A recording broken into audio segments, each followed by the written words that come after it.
Voix, c'est choix nous.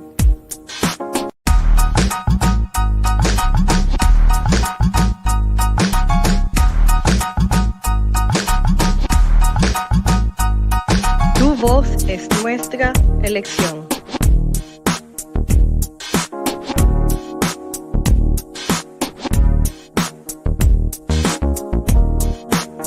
Ta voix, c'est notre choix.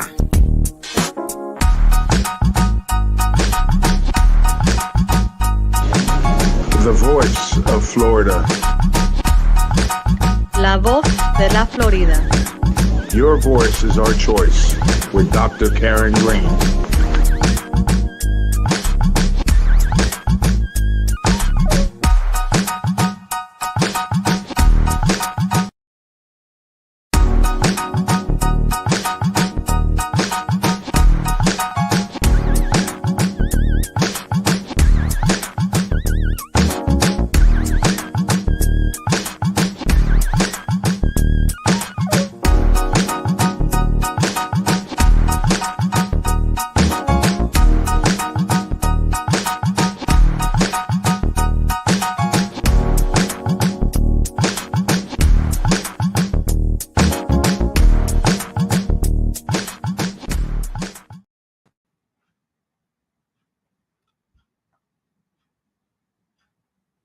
Good morning and welcome back to another week feature of The Voice of Florida, where your voice is our choice. This week we are really honored to have and to feature a few of our Florida residents who happen to be making changes and impacting everybody's life in the state of Florida. Particularly this morning, I'm going to be speaking to a young man who has impressed me and many of the folks we know around him, an innovator, a business developer, and one who really has been basically pulling his brilliance into the lives of others, into manufacturing, establishing their companies, and we'll be talking to him personally this morning. We also are going to be touching on the month of November because of all the distractions or events happening in the month of November. The first part, we've missed out on one of the most important things the month of November features, and that is on the health of men. And so we also have a guest joining us, one who has been an advocate in health, in men's health advocacy, and one who has his own testimony of how to advance the care of men as well as business development. So this morning, without further ado, let me take a moment to welcome a young man who is raving havocs, lighting storms, making brilliance, and establishing the wealth of young people like himself. Laquan Hall, welcome to the Voice of Florida. How are you? I'm good. How about you? I'm very well, thank you. So, I'm going to be very candid on this show. Your voice is our choice. And we're going to be talking about you as a person, what you've been doing, and more so just what you continue to do to enhance or the folks in our listening audience. As you are aware, many of you who are tuning in, this program reaches not only our national audience, but an international market. And today, Daquan, I'm so happy to have you here. So first, tell us who's Daquan. Daquan is a father first before anything else, and then a man and a business consultant second. I'm a son. I'd like to believe I'm a leader. But what I do professionally is I'm a consultant for small retailers, helping them figure out, those steps that lead from being that kind of small startup business to becoming an enterprise. Awesome. So first, before we even move into the brilliance that you've just described, your name, the producer or executive producer who asked me, he says, how do you pronounce his name? Daquan. He's never heard that pronounced. And I mentioned to him, and I'm quite familiar with your mother, so she probably found this in a unique way, a collaboration of your parents. How do you pronounce your first name, and what is the meaning? Oh, you said it right, Daquan. Okay. There's no meaning. She just made it up on the fly. Okay. At least that's the story I get told. Okay, well, I love it. It's unique, and I don't think we've heard anyone else with it. All that said, outside of that, let me just come back to where you are in your brilliance. So you did mention that you are into promoting small businesses, particularly retail businesses. And I also am aware that you too are into not only marketing, but designing and from an AI standpoint. Can you elaborate on that as well? Because the world is seeing AI now almost as a villain. How do you see AI in your business? Oh, AI is not a villain at all. Through every industrial revolution we've ever had in history, people have always villainized whatever the new technology is. But if we look back at history, we see that every time there's been some sort of new technology, all it did was create more jobs and create more opportunity to make life easier for everyone. So I believe that's the direction AI is going to eventually go into. Most of what I advise people on is that it's about augmentation, not automation. Okay. You can't remove the human element because human beings relate to other human beings. We connect with other human beings. As much as people might want to believe that one day we'll walk into a supermarket and see a bunch of robots stocking shelves, I don't think that's going to be a beautiful customer experience, and I don't think people will gravitate. Well, here we are, audience, wherever in the world. Let us be assured that this is not an overtake of what we see as satellite programming going up and AI being robotic as your husbands or wives. At least that's happening some places. But that is the fear we have as a new generation. Daquan, I also know that in my communication with you, that you have not only created environments socially, but you've created this face for businesses. Tell us how your company, how your services provide that. And even to our listening audience, how is that done? How do you reach your audience? I work mostly on LinkedIn, me personally. However, I'm a big advocate that you just need a message and somewhere to put it. So you go wherever your audience is and put your message out there. And if it resonates, they'll come. If it doesn't, keep working on the message until it does. You are truly a product of good guidance. Daquan, you have impressed me in other ways, meaning that your value of family and devotion has really just impressed me in every way. I also want to take a moment to compliment you on your shirt. Thank you. This is a very unique shirt. The producer also asked, is that a Florida shirt? Is that a Florida shirt, Daquan? It's a Florida shirt because it's in Florida, but it's manufactured in Africa, handmade through a company called B Hall Clothiers that I happen to be very close to because the founder is my mom. So this is the brand. This is her brand. It's a high quality materials, high quality fabrics, all handmade and brought here to the United States. And we're selling it at bhallclothiers.com. So you are a walking marketing genius. Those are your words. So let's come back to your business on hand. I know there are a lot of folks listening now and wanting to know just how you impacted, how you influence companies. Can you we have 8 minutes before we move into our next program, but let me just say this in this slot. Tell me, for us listening this morning, I know one of the things we wanted to focus on is that there's such a misinformation out there that Black men are not being successful or being productive or even seeing business as a way of life, right? And you are a testimony today to show that it's not monolithic. It's who you are and what you do, right? So tell me, what would you say today to young men like yourself wanting to get into business? I would say the first thing you should do is learn how to sell, because that's the baseline of everything. Not the sales they teach you if you ever worked in a call center or if you look at a car dealership, that's called hard sales. You got to learn soft sales, which is using people skills, learn how to ask the right questions, learn how to elicit information instead of trying to bully people into making a sale. And once you learn how to do that, you can walk into any business and they'll keep you. So you'll actually move up. So you're basically saying that for a young Black man wanting to get into business, one needs to identify how he sells, not only his products, but his services, right? And himself. And how does discipline play into this role? Oh, if you're undisciplined, you can't do anything.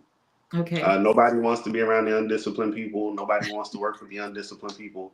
Everybody loves working with the guy who does exactly what he's going to say when he says he's going to do it and gets it done. And that's all discipline. If you don't have that behind you, then you're already lost in the water. So Daquan, so here in Florida, we have, there is a big small business market, and within the change of this country, we know that small businesses really is the propellants of our economy. So tell me, as a small business owner in the state of Florida, a young Black man who has the brilliance and intuitive actions of where he is, how do you today? You're reaching an audience. How can you provide the services you do for us? Can you tell them how to contact you and how you want to be reached and what you can provide us with? Sure. First, if you want to reach me, either look me up on LinkedIn, Daquan Hall, or I'm also on Instagram. I don't use it quite as much, but I'm on there. Or you can just email me at dhall@learnermg.com. That's learner, M like Mary, G like Gary.com. And the main thing I do is help people figure out how to make the best decisions for their business, because your business is really just a result of the decisions you make. So after we figure out all the necessary steps, the basic steps, which is like figuring out your processes, filling out your SOPs, that kind of stuff, then it's about how do we give you the right tools and information that you need to make quick decisions so that you can move at the speed of the market. Because unfortunately for small businesses, what ends up happening a lot is there's a lot of agonizing over a decision that needs to be made and trying to figure it out all in your head. And that just stresses you out more, burns you out more.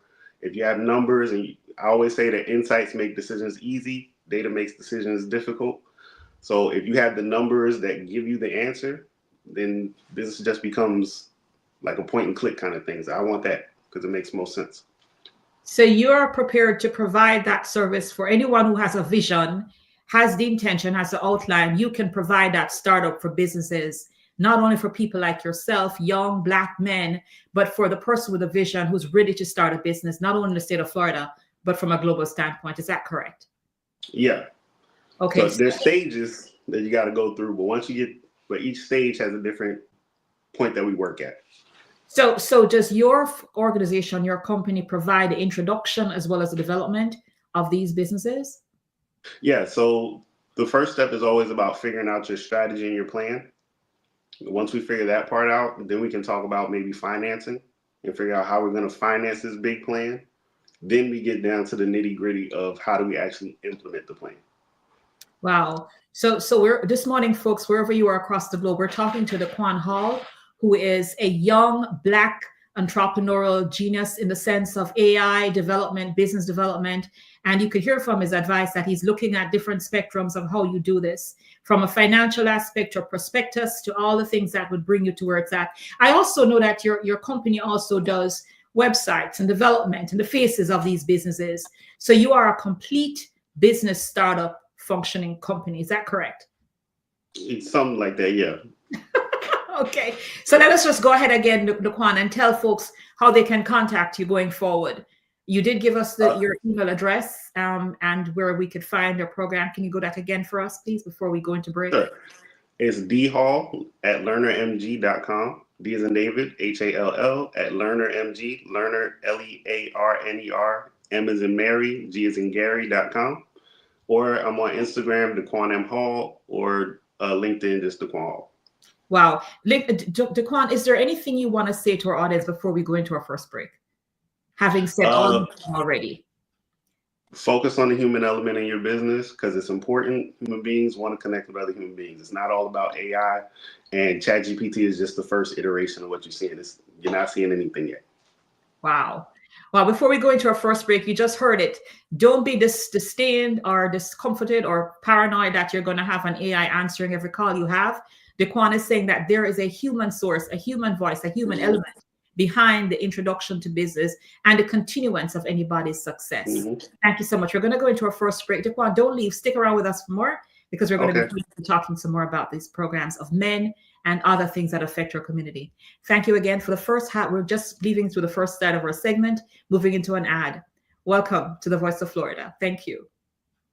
This is a Bloomberg Money Minute. Spirit Airlines is nearing a bankruptcy that would wipe out its shareholders. The airline is in talks with creditors that would restructure its crushing debt load in Chapter 11. The Wall Street Journal reported that Spirit's merger talks with rival Frontier have broken down. Spirit has been struggling to stay aloft after its proposed takeover by JetBlue was blocked on antitrust grounds. Apple is aiming to catch up with rivals in the smart home market, and now our tech writer Mark Gurman says it's getting closer to launching a new product category, a wall-mounted display that could be used to control appliances, handle video conferencing, and would use AI to control apps. We'll see what consumer prices look like this morning with the report for October due out before the opening bell on Wall Street. The post-election stock rally took a break yesterday, with declines ranging from around 0.1% to nearly 0.9%. Futures were lower this morning. Gina Cervetti, Bloomberg Radio. This is a Bloomberg. Elon Musk, through its satellite internet company Starlink, has applied to provide high-speed internet service to the Turks and Caicos Islands. Starlink aims to deliver reliable and fast connectivity across the islands using satellite technology that operates on land, sea, and air platforms. This service could significantly disrupt the local internet market, challenging established providers like Flow and Digicel. Starlink's satellite-based model is advantageous because it does not require traditional infrastructure like cable lines, instead using a simple receiver for connectivity. This setup makes it particularly appealing for remote areas and offers users an affordable high-speed internet solution. The Turks and Caicos Telecommunications Commission published Starlink's application for public scrutiny as required by the local telecommunications ordinance. The Commission has invited public comments and stated that Starlink must prove its technical and financial capabilities to operate in the region. However, Starlink later withdrew the application with plans to reapply, contingent on the creation of a new licensing category for non-geostationary orbit systems. The Commission is now consulting with industry players to possibly amend the fee structure. Starlink operates a large constellation of low Earth orbit satellites, which reduces latency and enables high-speed data activities like streaming, gaming, and video calls, making it a potential game changer for internet accessibility in the Turks and Caicos. Starlink is currently available in other Caribbean countries such as Barbados, Jamaica, Dominican Republic, Puerto Rico, Martinique, Guadeloupe, and the U.S. Virgin Islands. Reimagine a world where the Caribbean is seamlessly connected, where our people, our cultures, and our economies move freely across the islands. This is Connect Caribbean, more than a ferry service. It's the heartbeat of a new era, an era where economic opportunities expand, where trade flows freely across our seas, and cultural exchange flourishes. We are linking businesses, empowering communities, and reigniting the hope for a truly integrated Caribbean. Together, we're shaping a brighter, more unified future for the Caribbean. Connect Caribbean, connecting our islands, our people. Welcome to our TV network, your ultimate destination for all things exciting and essential. From mouth-watering food to the latest in fashion, health, education, music, movies, and news, plus thrilling sports and breathtaking travel, our TV network brings it all to you. Tune in today and experience the best of every world, all in one place, RTV.network. The voice of Florida. Your voice is our choice with Dr. Karen Green.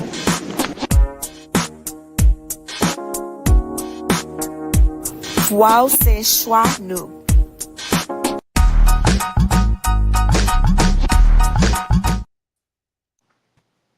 Welcome back to our second segment of The Voice of Florida. Welcome back. Welcome back. I want to welcome our two guests. Daquan Hall, welcome back. Thank you again. We're talking today to two gentlemen in the state of Florida. One who is a young innovator, invention, business-oriented, brilliant fellow who is here with us this morning. We've heard from him this morning about just how he goes about supporting, helping those to reach from thinking about AI as an enemy or nemesis, more so to a collaborator to advance their businesses. We're also joined with Glenn Joseph, a friend of this program. Glenn Joseph is the president of the Caribbean Democratic Caucus, but in his personal life, he is a business developer as well as an advocate for men in business and a creator of African heritage and advancing the luxury of our race. Let me just say that we're honored to have you both here this morning. Glenn, I know from an audience you were listening to Laquan, who I keep saying Daquan. Let me correct that. Daquan, who has basically introduced himself to our audience. Glenn and Daquan, this is an introduction to you both. Thank you again for joining us on this program. Glenn, can you just share with our young brother just how you are entrusting and believing in the young men of our world, and just how happy we are to have him in this capacity on the show this morning? Well, those of us who have been around a few years have to rely on those of you who are coming behind. We tried to make a better world for you, and I don't know that we succeeded given where we are today.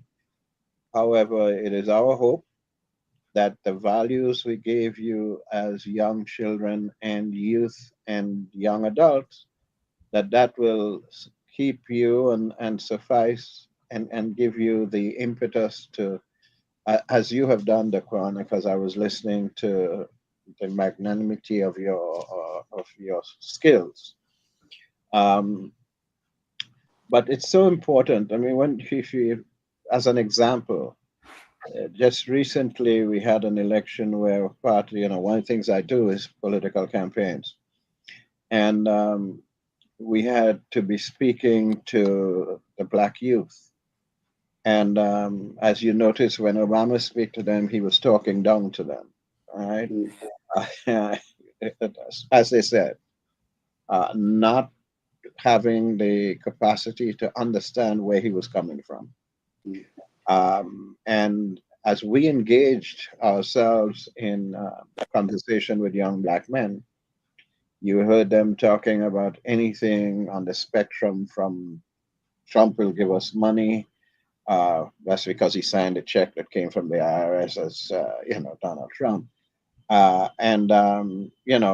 The economy was better under Trump. So I say to them, do you realize that the economy Trump inherited, that he totally screwed up, was the economy that Obama passed in? They don't know anything about that, So it is people like you who will have to, because we're at the stage where, we can do but so much, and we don't need stress, because stress will take us home even quicker than anything else. So unfortunately, we've got to pass the baton on to you, people like you and others, so that you all can take up that battle. Doesn't mean that we're off the playing field. It just means that we're a resource that you can use if you so choose.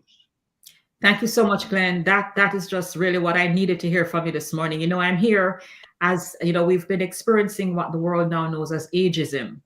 And it's not just affecting men, it's also affecting women. And so one of the responsibilities we have, many of us who are, as you could see, as your elders know, Daquan, is that we want to be able to not just be here to support you, but to apply mentorship, which is where I know I needed to have Brother Glenn on the show this morning with us, because not only does he come from a place of business in his accounting capacity and his financial advisory roles, but because he also has steered mentorship within the men's spectrum as well. So I needed to have him on the call with us this morning to kind of balance the act. You're right. We went through a moment of misinformation that was not only from a domestic place, but an international propaganda, to where Black men were seeing themselves as being disenfranchised or excluded. And the reason for that is because, in my opinion, Glenn, and this on this show, your voice is our choice. We speak freely on this program, right? Mm-hmm. Because Black women in this country and women on a whole have long been leading in the areas of family, economic, social, and even social justice. We've been taking the road in leading when our men are put away in prison, or our men are basically chastised or underpaid. The women have had to do the work, right? So for that reason, the emphasis has long been seen that women are getting more attention than Black men. And to some extent, it was right? But here we are today, where the pride I have of seeing you, Daquan, one who is recognizing that there is a role for you to play, your generation to play, and not only to edify us, but to empower us. So this program this morning, I wanted to bring you on because it was important, Glenn, for you to speak to Daquan about the advancements of your own involvement from a young man coming from Trinidad in New York, your contribution to what we now know. Let me say this. Daquan, one of the things you want to leave in life is your legacy. Something that you did, something that you created, right? Just as how you can wear a brand of D Hall, right? You want to leave a mark in the world that you empowered or impacted somebody else's life. That because of you, this person was able to build an enterprise, and the pride you get from doing that, right? And I'll just refer back to Glenn. Glenn, I know that sometimes we don't see the victories that we so desire, right? But I know based on my experience that some of the fundamentals that were put in place, particularly for the Caribbean community, you were instrumental in your youth to help with this. Tell us what you did within your 30s in this country as a contributor to really see where your legacy is being continued. By the way, I'm in the 12th chapter of my 15 chapter book, so it'll all be laid out there. But I got here in 1970 and spent a year in DC and then moved to New York. Immediately upon arriving in New York, because I have a political background from the age of 6, my parents were high up in politics, so naturally I was the eldest child, so I got the privilege of being out there. So I immediately delved into the political life, the sporting life, because I played with, there's a group that I played with there that led to a scholarship to the University of New Haven, but also politically, there were a couple of people who formed the Caribbean Action Lobby. They invited me, Dr. Waldaba Stewart, they invited me to join them as they were creating this entity. And that is the entity that produced Una Clark, and subsequently, because she was a child then, subsequently Congresswoman Yvette Clarke and others. So I did the political thing there. I did the education thing there. Then I went to the scholarship at the University of New Haven, where they tried to run me out of the town at one point because I was in a school with 20,000 white people and 1,000 black persons. We didn't have any services, so I wrote a letter to the school. We formed a Black Student Union, and I wrote a letter to the administration saying that we would request that all our student activity fees be put into one pile where we can then access the services we need. Simultaneous to doing that, they decided to bring Shockley on campus, William Shockley, who was the geneticist who said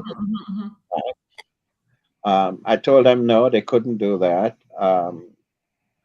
And so, because I was head of the Black Students Union. So they said they'd bring him anyway. So I said, okay, I'll bring Congress Avenue up on the campus. And Congress Avenue is the ghetto in New Haven, Connecticut. So anyway, I told him one condition I would allow him to come if Shirley Wesleyan, who was the female geneticist, if she would come and debate him. When I spoke to her, she said, Glenn, don't waste your time. I destroyed him on national television. I don't need to do anymore. So at that point, long story short, he didn't come. However, I lived in New York, but I went to school in Connecticut, where I lived also. And I had a very nice party to go to one night. And so I got dressed and got to the train station. While I was there, I noticed I was being marked. So I sat down and let one train go. And then these two cops came to me and said, why did you let the train go? I said, it's none of your business. Why? That's my decision. They say, well, you better be on the next train out. I said, oh, okay. So I dropped a dime. I dropped a dime called the security of the school, and I told him what was going on. And I told him, if you don't hear from me within 24 hours, you know where to come look for me. And then I called the newspapers and alerted everybody. And then I sat down there until 5 o'clock in the morning. Because I was determined I wouldn't be run out. So, that's... So Glenn, it sounds like we're going to have to read your book because there is just so much intrigue to that whole story that we're shining in to listen to the next point.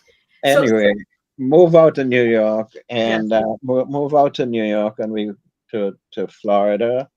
And I ran into Dr. Claire Nelson. I was president of the Greater Caribbean American Chamber of Commerce, and she came to town asking us to join in the initiative to create Caribbean American Heritage Month, to advocate for it.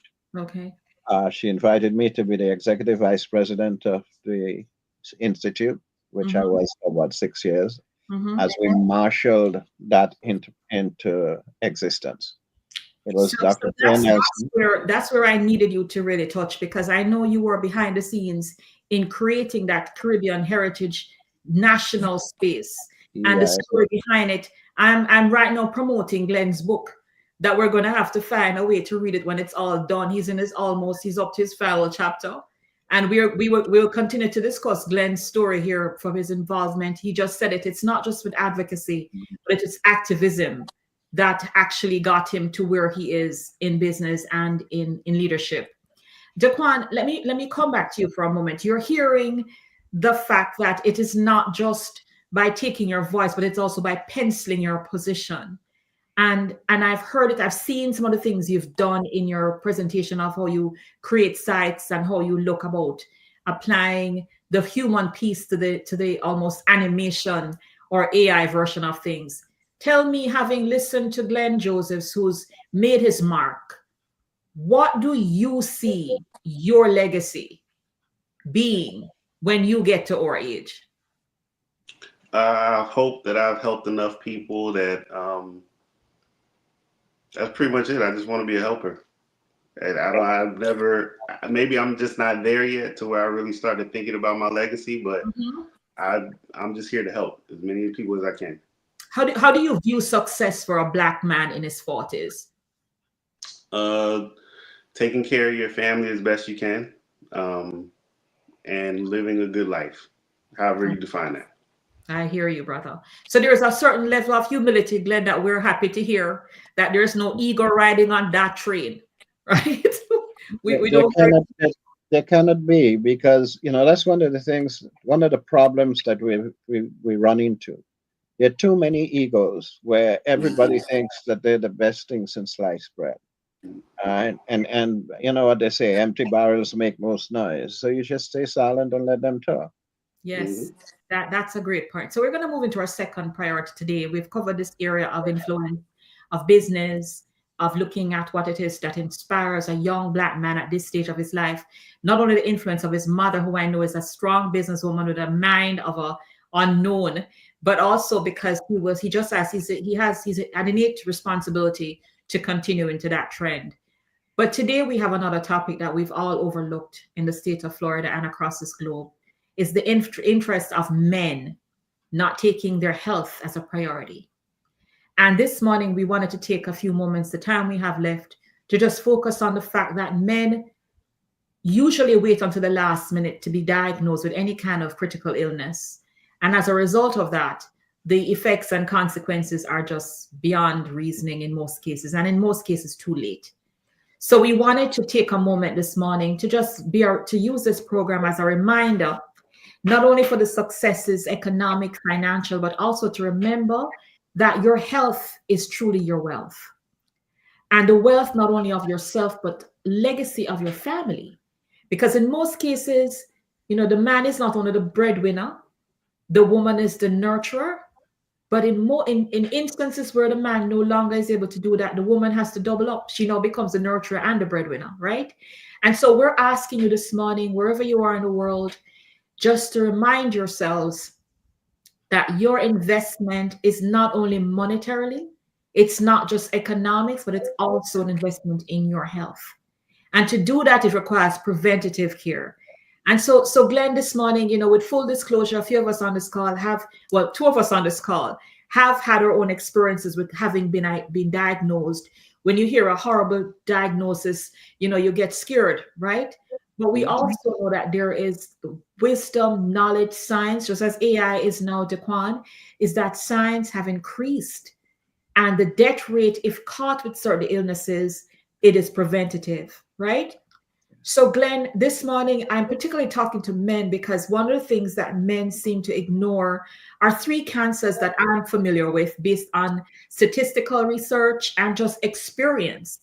in the fatality of men and the extreme illnesses that come from them is that a lot of men refuse to accept they are diabetic, particularly in some cultures because it's seen as sugar. And sugar in some countries, in the cultural areas, it's like, who wants sugar, right? When it's kind of where it's at from a Jamaican space where I'm from, the Caribbean region. Sugar is like, it's a sugar thing. You just gotta keep drinking rum and just keep living your life with the pace, right? And then there's also the idea that men refuse to look at their masculinity because they're misinformed about prostate cancers, and that usually when they get to that place, it is usually a late stage, and that the preventative measures for treating prostate cancer is also a preventative space of longevity, right? Mm-hmm. We also know another situation where not only for men, but women, is that once you are checking your health on a regular basis, people tend to forget that men also get breast cancer, right? And men also, the ratio of the outcome of people with pancreatic cancer, which is a late stage diagnosis, right? But if you're on it, if you're getting your health checks, you will have a better chance of identifying these illnesses, right? So this morning, Glenn, I wanted to talk to you. I wanted to just basically use this opportunity to reach our listening audience to tell them, listen, an annual physical is needed. Let's do it. In America, we still have the universal health care currently. We don't know what will come with this new administration. It ain't going nowhere. So I'm just saying, folks, go get your physicals. Glenn, let's talk to the men in our audience about why it is important for them to get their physicals. When you're in your youth, you have an aura of invincibility. You're on top of the world. You can do anything. And so you go along happy-go-lucky, not a care in the world. We're from the Caribbean, you party all the time. Get to New York, you party all the time. But then as you begin to get older, things start to pop up. For example, you may find that you suddenly have to look at high blood pressure, which is hereditary. And we don't pay attention to that, but and the things that cause your pressure to go out of whack are things that you could avoid. You're talking about diabetes, which also is hereditary. All right. And then you talk about cancer. Now, I'm a cancer survivor. I had prostate cancer. And I have consistently been on, once I found out that I was diabetic, I see my doctor every 3 months. All right. I see my urologist all the time, every 6 months. And my urologist for 10 years was the head of a urology department at the hospital. This gets nice. For 2.5 years, I'd been after him because I started to get an enlarged prostate.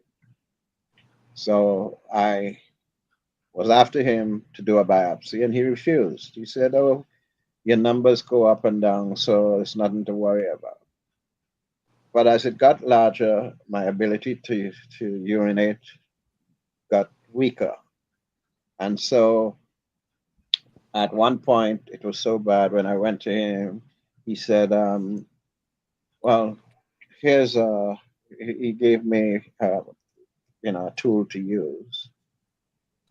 I said, so what am I going to do with that? I mean, you're not telling me what to do. You're just handing me this and saying, use it. Anyway, he told me, it showed me how to do it, and I did it. But then as I was inserting this into my penis, it got to when I got to the bladder, there was resistance. Now, I don't know whether I should now, not knowing what is there, continue, so I didn't do it. Now, mind you, this is a doctor who told me that I should, he can scrape it and reduce it. And Let I me said, interject for a moment, Glenn. For those of us in the audience who are a little sensitive to the description, let us just be clear. The risk here, what we're doing today is, remember on this program, your voice is our choice. My brother Glenn is very graphic. He's explaining to you from device that we do need to take precaution. He's giving his testimonial, and while we continue, Glenn, go ahead here. yeah, okay. So he said he would, and I told him no, I didn't want that. But anyway, with this problem that I began having, one day I had to actually break down his door and walk in his office. The nurse said, "You can't go back." I said, "No, you're not stopping me. I need to see him." And when he was finished, he took out 300 cc's of urine from in me. And that was the last straw for me, because one of the things I'm always careful about is that if you have urine backing up consistently, then your kidneys become compromised. And that's a whole other area of difficulty that you'll be getting into. So anyway, I went to another doctor and I asked him, I told him what was going on. And he said, "Before I do anything, I need to do a biopsy." I said, "Well, I've been trying to get one for 2.5 years." Anyway, the results of the biopsy came back. Of the 12 samples, 8 of them were positive, 95, 75, 50, another 95. And so had I not been proactive, I would not be here today. So that is the message right there, Glenn, that we need to just expound on, is that you, even though you were seeing a practitioner, you were believing that you were being cared for. It is important, folks, that you know you are your first practitioner. You're the first person to know how you feel, because remember, when you go to the doctor, you got to tell them what's going on with you, what caused you to be there, what brought you there. And or in the instant of those of us who are genetically inclined to have some of these illnesses, right? The diabetes, the breast cancer genetics, all of those kind of stuff, people, you need to be aware. My brother Glenn, in his own testimony today, is saying to the men in our listening that don't wait. You know, a PSA might seem as the most uncomfortable test to have, but Glenn just described to us what is even more painful than having to do that exam. And so today, folks, you know, I know some of the folks I know are probably a little squeamish. And I want to say to men, because I think one of the reasons, and correct me if I'm wrong, Daquan, one of the reasons why men don't go to the doctor is because they just don't want that invasion. It's a macho thing, right? That's the lie they tell themselves. Tell me, repeat that? That's the lie they tell themselves. But the reality is that they're scared. All right. What if I find out the truth? Yes. And that's a heavy point. You know what I remember, Glenn, you know, back from my own experiences, is that sometimes when men hear of the name, a disease identified to them, their depression is to take a whole different format than women. Typically, when men get those news, is a whole different reaction that they experience. Some of it is become psychological, some become even fatal, because the shock of it just take them out, you know? So today we're saying to you, and just a good point, Daquan, it's the fear they have. The scaredness of being physically challenged, being not able to function, the embarrassment they see as a stereotype. And gentlemen, I'm talking to you because this is my observation. You can correct me if I'm wrong. But we're saying this morning to our audience, here is a young man and a man in his mature age saying to you that it is critical that we take this upon ourselves to get checked. We're talking to you as our brothers, our husbands, our friends. This month is not just about your mustache, as what the word November. My co-producer told me this morning. She reminded me that November is a month to acknowledge men's health, about wearing that mustache, that you need to put on your mustache. And you both are wearing a stash to some extent on this program this morning, that it is important that you take heed and take care of your health. At least once a year. And then as you get older, more frequently, because the difference, you know, whatever is going on, sometimes it can be a wide period of time.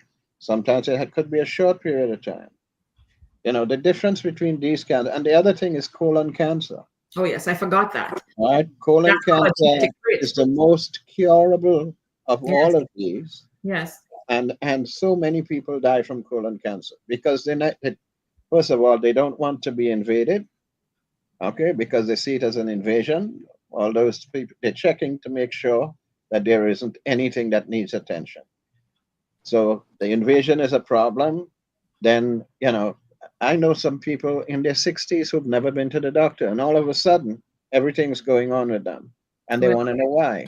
You're so right. So, at least once a year, maybe every 6 months, you know, and your body speaks to you. Everything that happens to you is a message in some way. You have a headache, it's telling you something's wrong.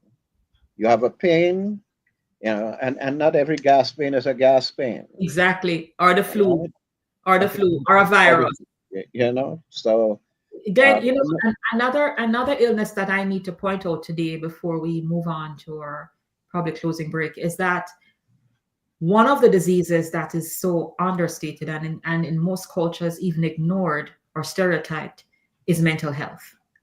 And your physical health is not the only health you need to be checking on, is your mental health. Because a lot of us, the stress is the same fear that takes you from not wanting to go to the doctor.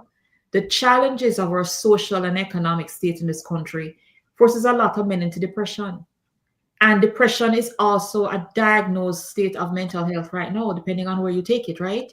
And I believe, Glenn, that if some of the folks we knew in our early childhood growing up, who we saw as even alcoholics, they were basically dealing with a bad case of depression, drinking their way out of it, right? And right now, this is one of the most chronic illnesses that, unlike cancer, you cannot use chemotherapy on. You cannot have any kind of radiation on. However, if you remember in the former centuries, they were doing shock treatments. And just as so we've advanced science and medicine to cure for other illnesses, mental health now also has research and medication to treat folks dealing with mental health illnesses. So we want to talk to folks today in our listening audience. Today is about men, but men, we want you to know too that don't think for a moment, just as though we have genetically inclined genetic traits of diabetes, colon cancer, breast cancer, there's also a genetic trait of mental illness in families. And so don't take it for granted, folks. There is help out there. When you go to your doctor, you talk to your doctor about things that you're experiencing. If it means you're not sleeping, you're overworked, you're stressed, you're either sleeping too much, or you get angry, or you're agitated, or you just can't function. These are symptoms too, folks. I'm not speaking to you as a medical practitioner. I'm speaking to you from having experiences in people around us, just what's out there. So today's program, I just wanted you all to take a moment, listen to these two gentlemen on the program today. Not only that, they're talking about your economics, your social development, your business development, their legacy within our community, but they're also saying to you, and I'm going to ask each of them to give us a 30-minute pitch on what it is that men need to do. For one, about their health, and then we're going to close out on the business aspect of how you empower yourself. And I'll start with you, Daquan. What are you going to say to your listening audience across the globe today, speaking specifically to the men in our audience, those under 45? What are you saying to them today about their health?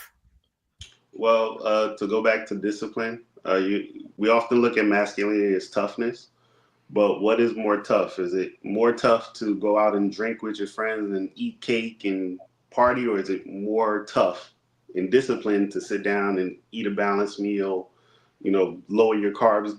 Those things that are actually healthy for you are harder, therefore tougher. So you're actually more masculine when you do the things that are good for you. On top of that, you're also doing the work of taking care of your family, because nobody has to drive you to therapy. Nobody has to drive you to dialysis. Nobody has to take that extra time that they would normally take to do whatever else they're doing, maybe taking care of themselves, to take care of you because you didn't take care of yourself. So the most masculine thing you can do is actually take care of your health. Wow. To make sure that your children, your family, your loved ones, your friends, you're around for everybody and you're healthy. Wow. Daquan, I thank you. Thank you so much for that inspirational guidance. It was so so powerful. The masculinity is taking care of your business and taking care of yourself and your family. That's heavy. Brother Glenn, you tell us for 30 seconds as well. What's your advice to folks listening today over 45? Well, I want to continue right where he left off, because family is important, because you have to look at what's happening within your family, because all of the diseases we've discussed, except colon cancer, is hereditary. Prostate is hereditary, because I had 4 brothers who had it also.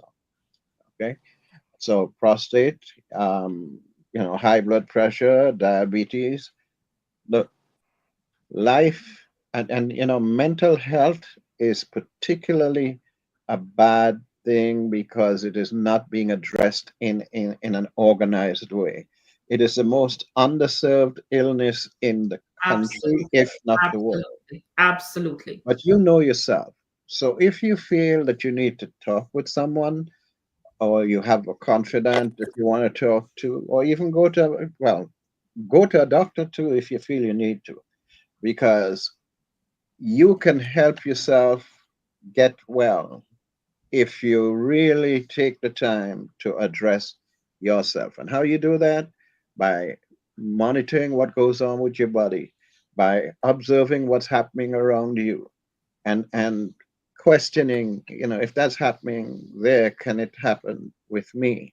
And doing something about it, because before you know it, life is already short as we know it. It could be even shorter if you don't do it. Well, Glenn, thank you for that piece. The continuation of what Daquan said. Folks in our audience today, I want to thank you for taking the time to join us today on this program. It has been enlightening, inspirational, and just for a correction, Glenn, their colon cancer has been now considered a genetic also disease. Families of 5 are dying from the same disease after 3 generations. So it's interesting that even colon cancer, I know a particular family that I'm familiar with, none of them made it past the age of 50 in 3 generations. So it was, it's interesting. It could be dietary, whatever the means are. But we're in a place in the United States, for those of you who have not seen the recent appointments by the new president, new coming back president 47, is that he's appointed somebody who doesn't believe in science. He's going to be taking chemicals out of water, getting rid of vaccines. And it's a whole lot of crazy about to come into play. But I'm just saying to you folks, take your health seriously. This is one thing that breathing and walking and living is so important, folks. And as Daquan said, it's do it for your family, gentlemen. Do it not only for you, but for your children and those to come. Do it for, as Glenn says, do it for the people around you, your care lovers, your family, your business acquaintances. Another thing is that in most businesses, we go back to the business piece again because we're everywhere today. But we're here because it is, I feel so empowered and blessed too to have 2 of my favorite people on the call with me this morning. Those who can share their experiences and share the wealth of their knowledge with us, our listening audience today. Glenn and Daquan, thank you so much for joining the Voice of Florida today, where your voice is our choice, where we welcome you at all times to share your views. Daquan, I want to say to you that I wish you all the best and success in life. And I know that you'll continue to bless others to share the successes that you haven't seen what your legacy is yet. But I believe God's will that I will see it in 10 years, those whose seed you have planted and those who you watered. Brother Glenn, you have touched so many as well in the state of Florida and across this globe. I am proud to call you a friend, and I look forward to us giving our own testimonies down the road of what we've accomplished and the wealth that we've acquired. Ladies and gentlemen across the globe, this has been another week of the Voice of Florida, where your voice is our choice. I look forward to seeing you next week. Lots have happened in this country, but I want to reassure you folks that resilience, continuance, your faith, your strength, and your perseverance. Another important thing, another part of our wealth is that we need to be cautious and be cognizant of the people we choose to surround ourselves with. That is another big part of how we grow, develop, and become even more beneficial to ourselves and to those around us. So we pray this morning for all those in our listening audience, families across the globe, love each other, bless each other, support each other, And let's continue to be where we apply our voices to the good choices we make. God bless you. See you next week here on The Voice of Florida. Thank you. Thank you, guests. Thank you, guests, for joining us this week. You're welcome. Thank you, dear. My pleasure. And so our production team, as you know, is on another zone. Our production team, as you know, is basically carrying the mantle for us. We're doing something very unique today. We're broadcasting here in the United States. Here is our production team. We want to thank you again for being with us. Thanks again for joining us here on The Voice of Florida, where your voice is our choice. God bless you all. Take care. Thank you. Welcome to our TV network, your ultimate destination for all things exciting and essential. From mouth-watering food to the latest in fashion, health, education, music, movies, and news, plus thrilling sports and breathtaking travel.